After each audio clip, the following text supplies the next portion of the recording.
گل plaza Karachi میں rock کا ڈھیر بن گیا اور اس میں سینکڑوں جانیں جو ہیں لقمہ اجل بن گئیں. وہ 80-85 کی لگ بھگ لاشیں بتا رہے ہیں جی کو جو ملی ہیں. کچھ لاشوں کی شناخت نہیں ہو رہی اور اس کے پیچھے جو انسانی غفلت ہے وہ بہت بڑی ہے. اور یقین جانیں جتنا افسوس کریں کم ہے کہ 15-16 اس پلازے کے دروازے تھے جو ایگزٹ ڈورز تھے وہ سارے بند تھے.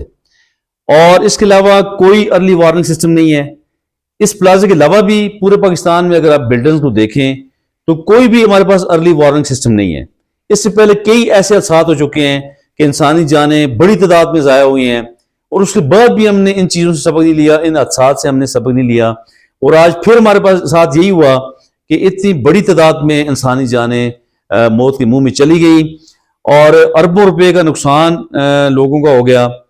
اور اتنی بڑی بلڈنگ جس میں تقریباً لگ بھگ 1200 دکانیں تھیں, چاہیے تو یہ تھا کہ بلڈنگ سیفٹی میئرز والے جو ڈپارٹمنٹس ہیں انہیں ان چیزوں کا جواب دینا پڑے گا. اور چاہیے تو یہ تھا کہ ان اداروں کو اس بلڈنگ کو سیف رکھنے کے لیے انتظامات کرنے چاہیے تھے.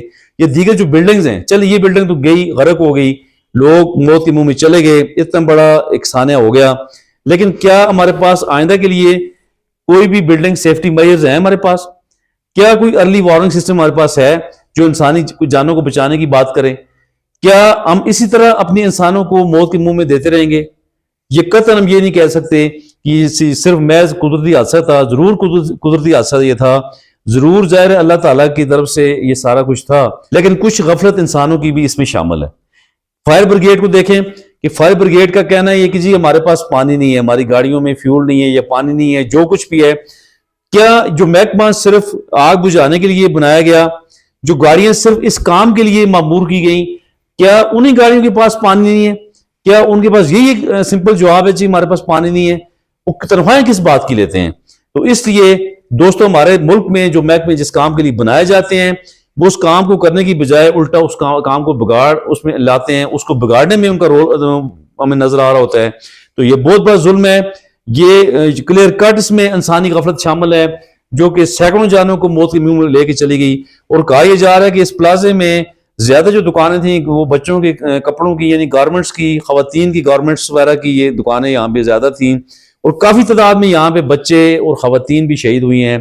اور بہت بڑی تعداد میں ایک انسانی نقصان ہوا ہے کہ جو کہ انتہائی افسوسناک ہے. اور یہ ہمارے اداروں کی کارکردگی پہ ایک بالکل ایک بدنما ایک داغ ہے. اور اس داغ کو دھونے کے لیے ہم نے آئندہ اپنی بلڈنگز کو ٹھیک کرنا ہے, آئندہ ہمارے اداروں کو اس پہ کام کرنا ہوگا. ہمیں ایسا میکنزم سیٹ کرنا ہوگا جو انسانی جانوں کو بچانے کے لیے کام کرے. ہم نے انسانوں کی بڑھوتری کی بات کرنی ہے, ہم نے ہیومن رائٹس کی پروٹیکشن کی بات کرنی ہے اور سپرمیسی آف لا کی بات کرتے ہوئے قوانین پہ عملداری کی بات